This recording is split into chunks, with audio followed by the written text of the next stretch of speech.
Hi, everybody. I'm very happy and super excited to present this talk today to you,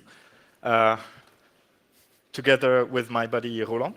The talk is titled "With Great Power Comes Great Pwnage." We decided to choose this title, obviously, to attract as much audience as possible. On the other side is also to reflect that the topic we're talking about, so it's Saml.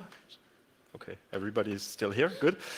Saml is a great security framework that gives you a lot of power, but on the other hand, it's also a very dangerous thing if you have security problems with it. You can pwn it pretty much.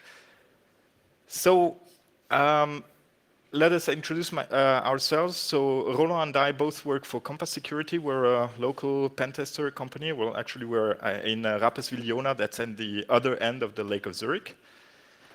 And actually, the main topic of this talk is we want to present the work that Roland and another colleague of ours, who's unfortunately is not here today, did as a bachelor's thesis, also with support from Compass. So the agenda, I'm going to cover the first part of the talk, and we'll do like the theory. I'd like to lay the foundations, talk about how Saml is built up, and I also want to motivate it with two use cases of Swiss institutions who rely heavily on Saml for their business. And then we'll dive into the protocol details. So if you've gone through the first 20-25 minutes, then comes the interesting part with Roland showing you previous attacks done on Saml, and then a demo of this tool and how we found new implementation possible implementation for flaws, or how you could attack them pretty automatically. So Saml, that's a new acronym for you to learn. It stands for Security Assertion Markup Language. It's a standard defined by an organization called Oasis. It was specified in 2001. It comes in two versions, 1.1 and 2.0. We're going to talk about the latter one. And as you can think, when you see markup language, yes, it's based on XML and on the XML standard, and also on the XML Signature standard. It relies heavily on this. So what is it used for? It's actually a framework for cross-domain web signal sign-on. So you want to allow people to sign on once and access different services, but you want to do it throughout your organization boundaries, and obviously also throughout different DNS domains. So here are the basic components of a typical Saml implementation. So you have the client. That's the person who wants to access services. On the other hand, you have your services that provide applications, resources, and so on.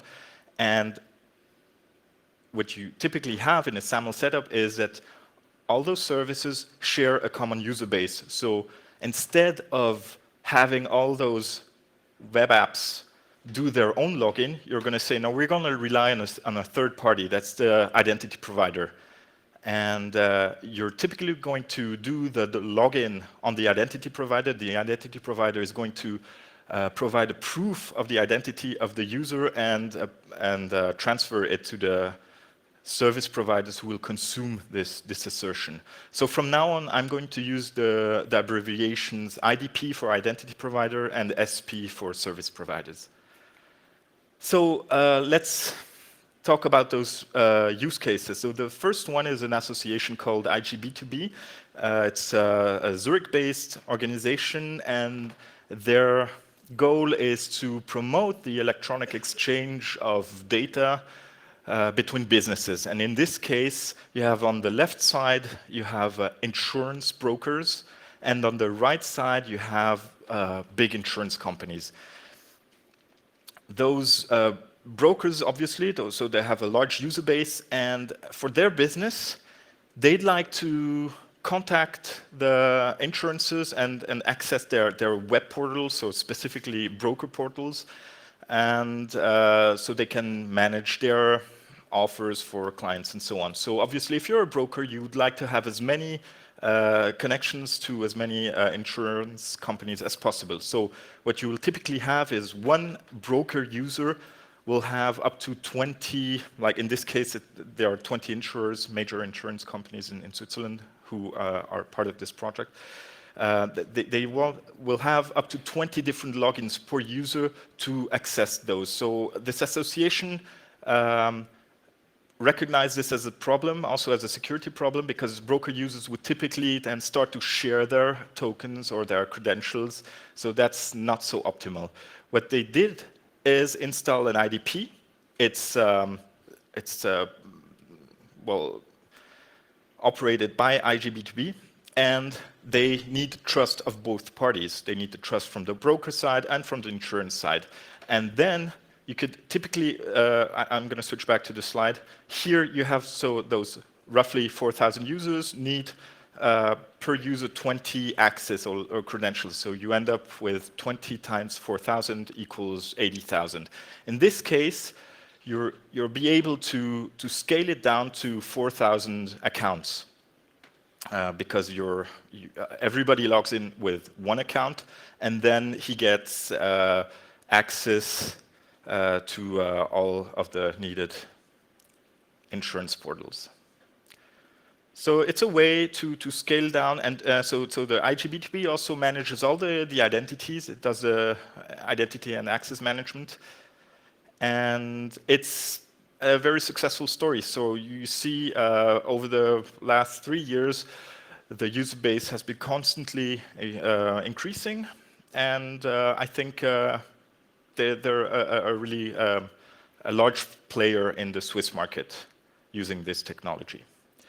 So, second use case, now it's in the, it's Switch. Switch is a foundation that actually Switch brought the internet to Switzerland. It was operated the first backbone, if I'm not mistaken, and they are now typically in charge of institutions like university, hospitals, libraries, and so on. So they're very present in education. And now in this setup, you have IDPs, you have more than one IDP. You have obviously a very large user base. It's about 10 times what we saw just before. So you have students, you have faculty, staff, hospitals, and so on. And every organization typically has his own IDP. And now, when somebody wants to log in, so say a student wants to access e-journals from the library will first need to know, okay, which is your home organization? So there's one part of the protocol that's called where are you from, that discovers the user's IDP and then goes and does an authentication request towards the university. And once you're logged in, you can also go and access your webmail or some research DB that's not hosted, that's not part of Switch. Yeah, that's the way. So here, also some numbers. All those dots here on the Swiss map are all the institutions that are part of Switch, and we see that the number since 2004 have been also increasing. Now we have about 70 IFDPs. On the other side, we also have the number of accounts is more than 400,000, and the number of SPs on the right side is roughly 1,000 SPs. And on average, we have about 52 Saml authentication requests per minute. So a lot of people rely on this technology. So let's go on to the foundations of Saml. Saml as a framework is like an onion. You have a lot of layers. The innermost layer is the security assertion. It's a piece of XML that makes statements about something. Like an IDP would typically say, this user just logged in and at that time, and I can prove it to you because I'm signing it right now. So if you trust me, if you verify my signature, you could base you could make some assumptions based on this. So then this assertion needs to get transported from the IDP to the SP. And so you have a protocol that wraps around the security assertion. It's also an XML. So at the end, if you have an authentication request, it will be an XML document. And in a subtree of this XML document, you will have the Saml assertion. So the protocol is rather simple. You have like authentication request, and then on the other side, you have authentication response with the content, with the assertion. There are not too many protocol messages in this protocol, but still, it's only XML. We need to have a transport layer, and this is the binding. The binding is a way to carry this XML document via, for instance, via HTTP. And in HTTP, you have different methods. You can do it as a GET request, as a POST request, and depending on how much data you want to transmit or which kind of security you have, you'll choose the one or the other. Well, we'll get to this later. And then the outermost layer is the profile that just says, okay, what are we using right now? Which kind of binding are we using with for which protocol variant and which kind of assertions we have. So in this talk, we're only going to talk about the web browser single sign-on profile. Okay, so let's have a look at it. Okay, that's a picture taken from the specification from Oasis. On the bottom, you have the browser.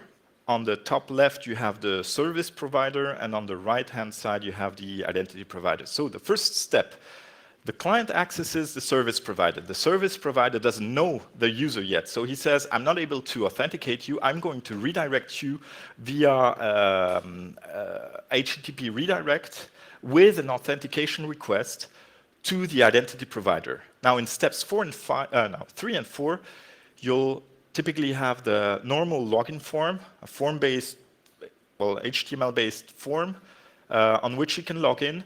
The specification doesn't tell you if you want how strong you're going to authenticate people. So you can have just one factor with a password, or more secure authentication with a second factor. But that's up to the IDP.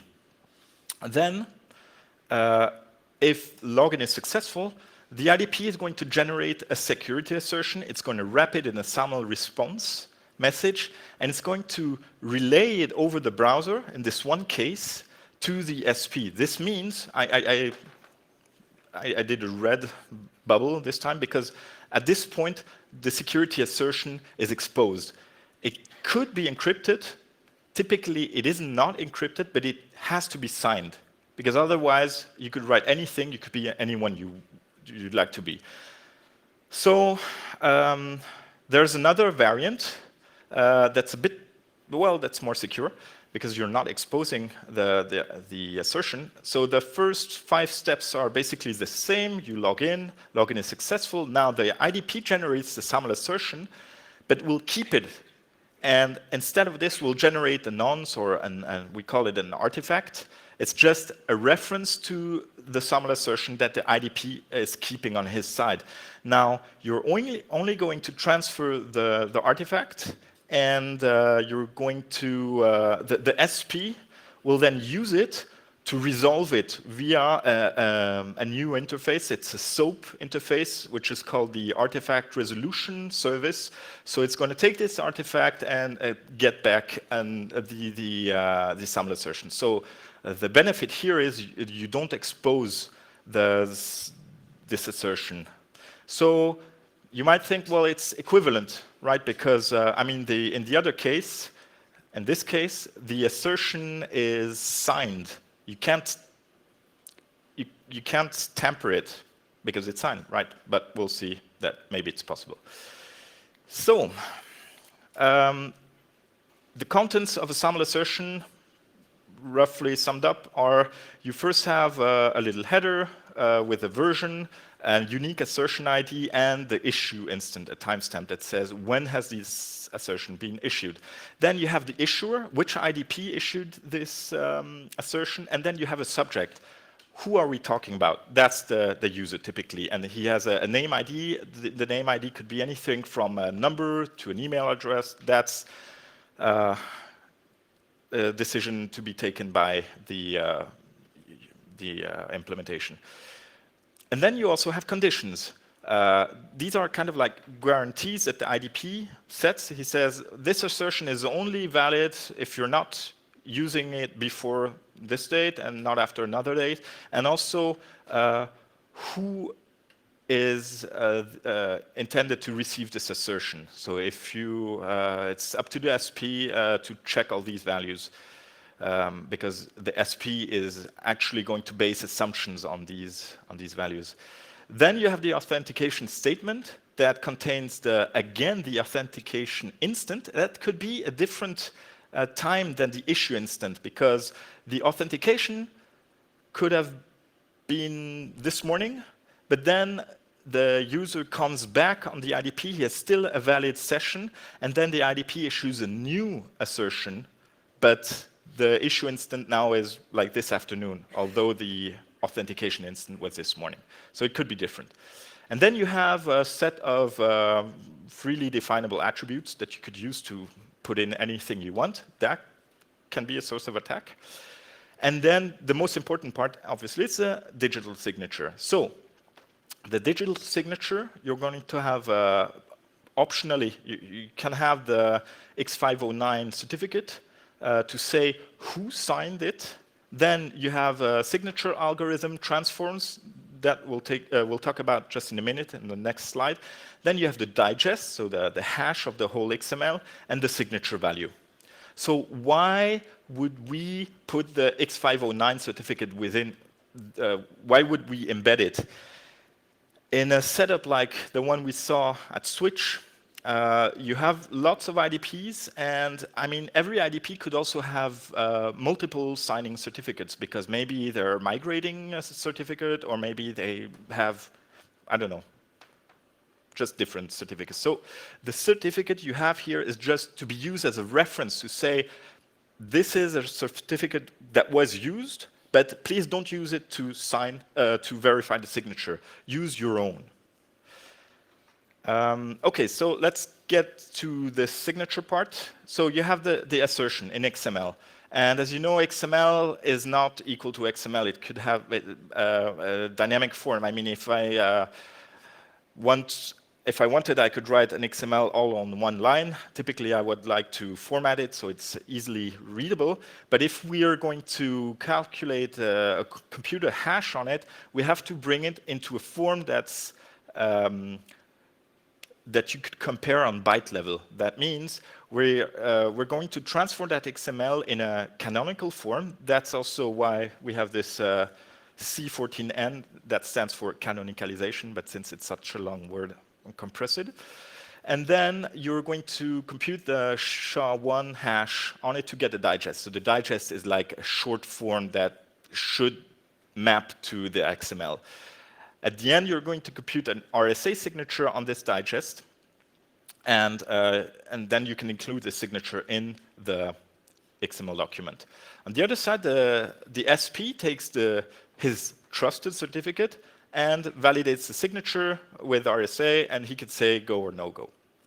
Okay, so that's all for my part. Now I'm going to pass over to Roland. Thanks a lot. Now let's come to the interesting part, Saml Attacks. I'm glad you are all here, still here. What I will give you is a list of possible Saml attacks, and after that we will give you a cool demo with a tool we have developed, and finally some mitigations, remediations, what you can do against these Saml attacks. Now, Saml, as we heard, is basically built of Saml itself with the protocols, the bindings, and also XML, and especially XML signatures, and finally some certificate stuff. And the question that pops in mind is, what could possibly go wrong? Now, this year in April, there was a vulnerability at Office 365 where there was a problem with Saml. And the problem was more a logical thing. So the setup was like this, that Office 365 is a service provider. So it provides the service like emails, whatever you want. And you, with your company, let's say company A, can have an IDP with all your users and so on. And company B can have its own IDP with all the users. And the problem was, you could create on the IDP of company A user with the email address of company B. And so you could log in with every company account of another company that is using Office 365. So with great power also comes great Pwnage.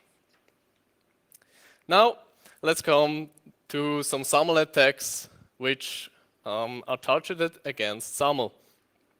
At first, you could, if you have guessable IDs, you could log out other users, which does affect the availability a little bit negative.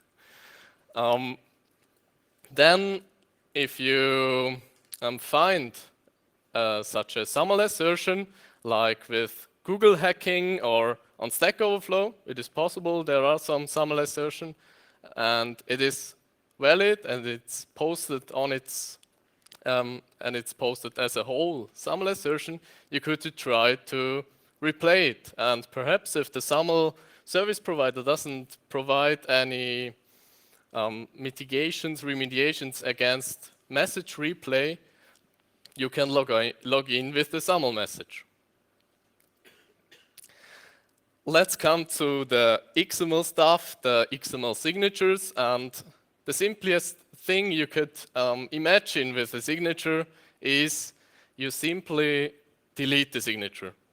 You remove the signature and you hand in the assertion without a signature. Now you would say, yeah, that's a very cheap trick. It wouldn't function, but I spoke to a colleague of mine and it was interesting. He was testing a Saml environment and the environment was working well, all signatures correctly checked, the certificates correctly checked, and then he finally thought, why not deleting the signature? And surprisingly, he was locked in. So he could create assertions without a signature and log in as an arbitrary user, as administrator, whatever. So it's not just my imagination. The next one is Xml Signature Wrapping. You possibly heard of it. There is a cool paper called Unbreaking Saml, Be Whoever You Want to Be, which describes this attack very good, and they also did an evaluation of some Saml implementations. And it works like you have in real life a contract, let's say of a Ferrari vendor, and it's signed by the Ferrari vendor. It will sell you a Ferrari. And then you will go and add a second page to that contract. In real life, it wouldn't work, but if you would add this second page to the contract, the Ferrari vendor will see the signature on the first page is valid and skip the first page and go to the next page and see, it's to Mr. Bischofberger and it's sold for $2. And so you come to a Ferrari with XML Signature Wrapping. Now, how does it work on XML basis? In detail, you have a valid assertion here in green and the according signature in blue, which is referencing the valid assertion. Now, what an attacker would do with XML Signature Wrapping is he would simply add a second assertion in this XML tree. And this would like this would look like this. And what happens on the service provider is the service provider would validate at first the signature, perhaps, and we would see, yes, the signature is valid, there's a valid assertion, we didn't mangle with the assertion in any way, and hand it over to the XML parser. And the XML parser is, in this case, perhaps configured to strip out or read out the first assertion. And you see, it would read out the subject and the assertion that the attacker has inserted in the XML tree. That happens a lot in a lot of implementations. Now, let's come to the certificate stuff. And as a precondition, there is given that the certificate is embedded as a whole certificate in the SAML assertion. Now, at first, what you can do is something we say is clone a certificate. That means we copy all properties of a certificate to a new certificate, generate a new public and private key pair, and finally self-sign the certificate. What you get is a certificate that looks like the other one, but isn't the same. On the first look, it's the same. Then, what you also can try is take a certificate of an official CA like VeriSign or let's say Turk Trust and sign the assertion with this official certificate. So you can see if the service provider is validating the certificate against perhaps the trust store of the operating system. And at last, you could use a revoked certificate if you have access to it. Sometimes it's easy to access them or they are already leaked. That's because they revoked. Now, let's come to the demo. At first, I will give you some facts around the demo. It is based on an exploit we found in June 2015. The problem was that the service provider, when you were using SAML post binding, that means the content was flowing through the client, you could mangle it, then an embedded certificate you were using was not matched with all properties or all fields against the locally stored certificate on the service provider.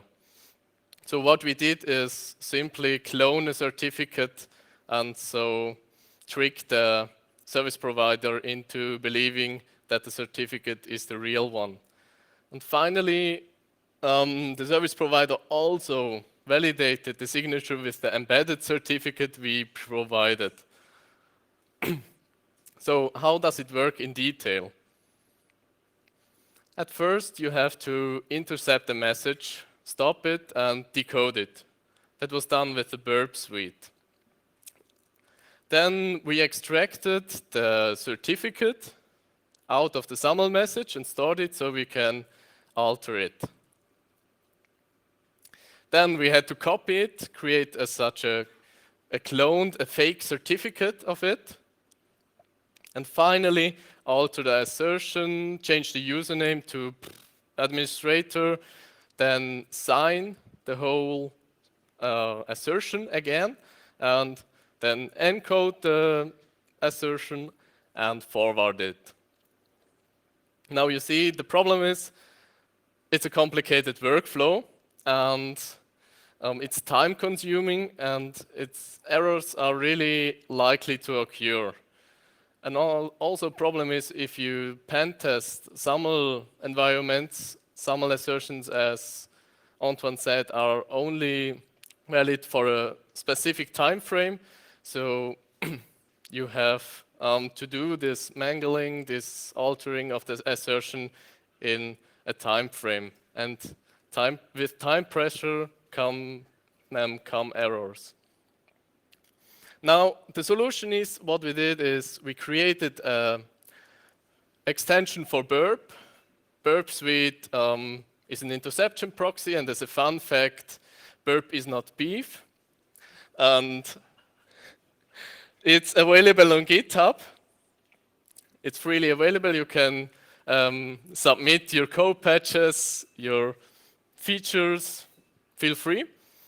So what's possible with Saml Raider is you can sign assertions, you can remove signatures, you can extract a certificate with one click. Also, you have the ability to apply some XML Signature Wrapping attacks on the Saml assertion. And there's also a Saml Raider certificate management interface where you can simply clone a certificate and also manage the certificates to sign assertions. Now let's come to the demo, the cool demo. Antoine will be the evil hacker. Now, imagine we have created a platform. Imagine you're a bee and you're traveling all day long, you're working all day long, and you never got time to get to know another bee. And that's our solution. It's called Airbnb. And you can meet other bees and find other bees while working and traveling. Interestingly, you have a Saml login up there, which takes you to the Swiss Federal Department for Login. There, Antoine will log in as a normal user, and with the redirection, he's intercepting the traffic. So with the redirection, you get back to the Airbnb. And you see you are logged in as a nameless bee. Now what we want is we want to get administrator. Now let's have a closer look at the Saml assertion. For that, we will log in again.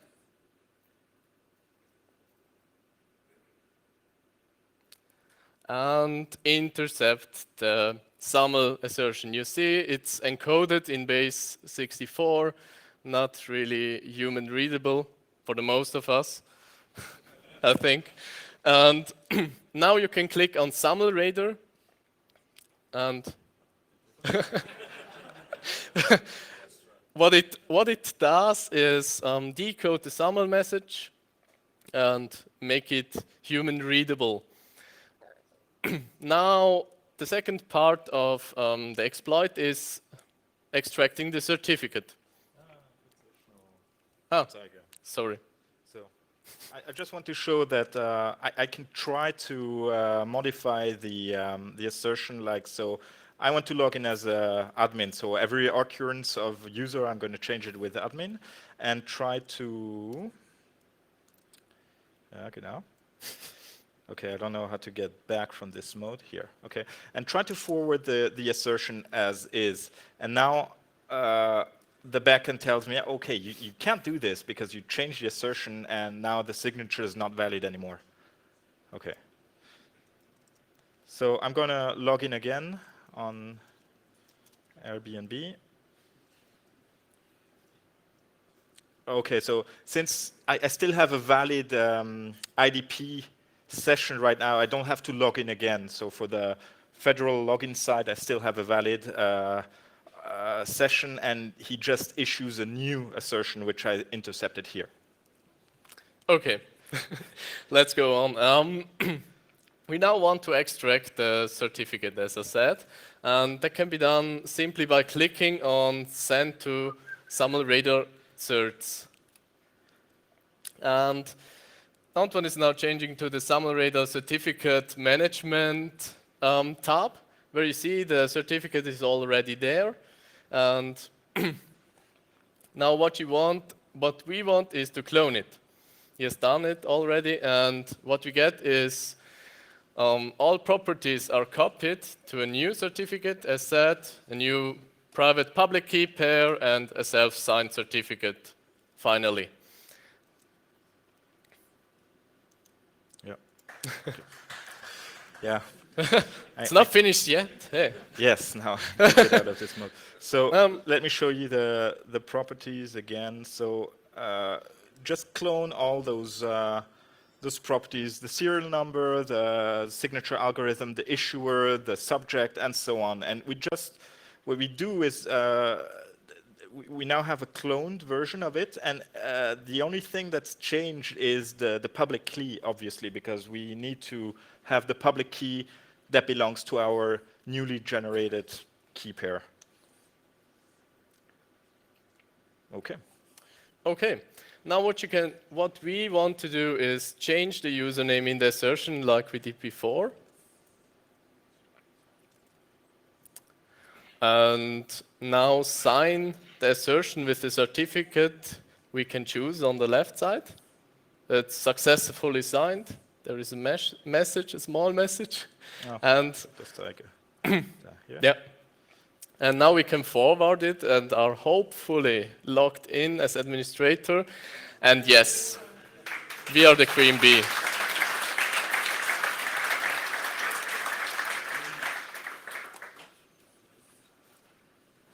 Now, this is how it worked. Now, what are the mitigations, the remediations against these attacks?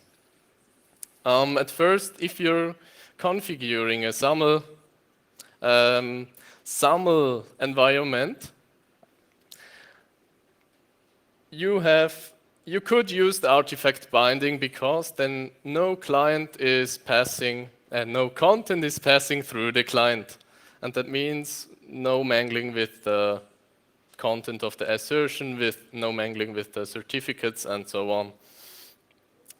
After that, if that is not possible, perhaps because the service provider and the identity provider couldn't connect or are not allowed to connect or communicate with each other, then post binding is necessary. And if you use encrypted messages, it's a lot harder for the bad guys, for the evil guys, to mangle with your assertion, because there is an encryption. Now, if you're implementing a SAML service, you could only process the signed XML tree. That means delete other content or ignore it. Delete is the more secure way, I think. So no XML signature wrapping is anymore possible.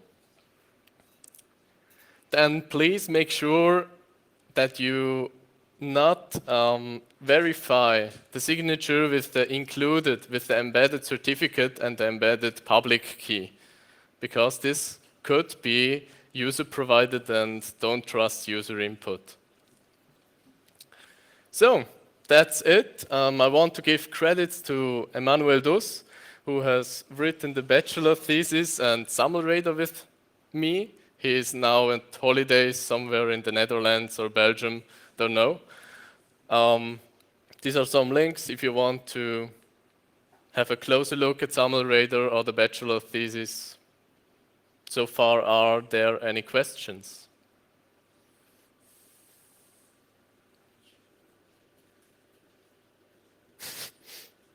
Oh, there's one over there. Is there a microphone?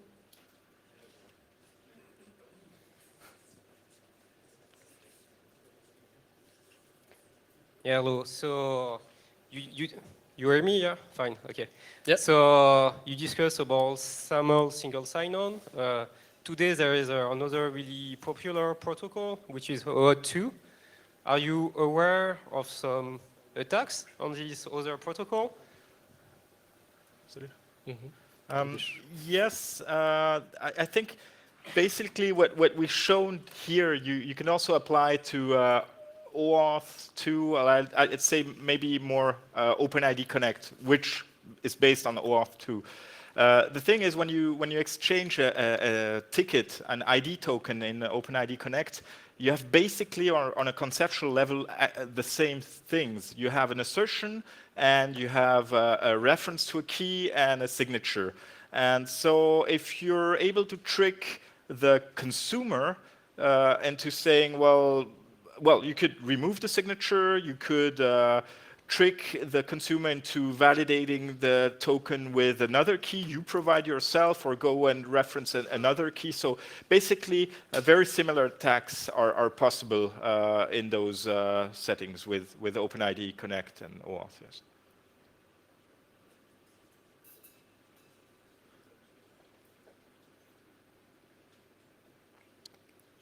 Any further questions? Okay. Yes, please.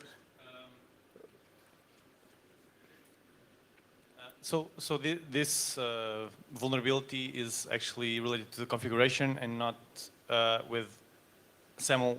How SAML works by default, or?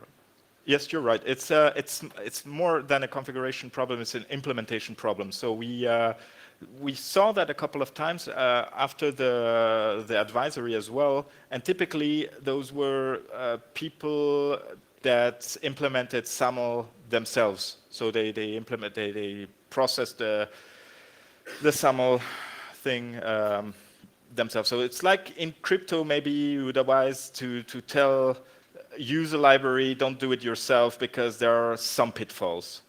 Okay, thanks. So you mentioned XML parser. I'm just wondering if you've done some fuzzing as well there. No, not really. There wasn't any time to. Maybe an idea for the next thesis. Yeah. Well, I mean, apart from the typical XML external entity problems you always have, so that's one more pitfall you would have if you'd implement SAML yourself. But your work didn't include fuzzing, huh? No.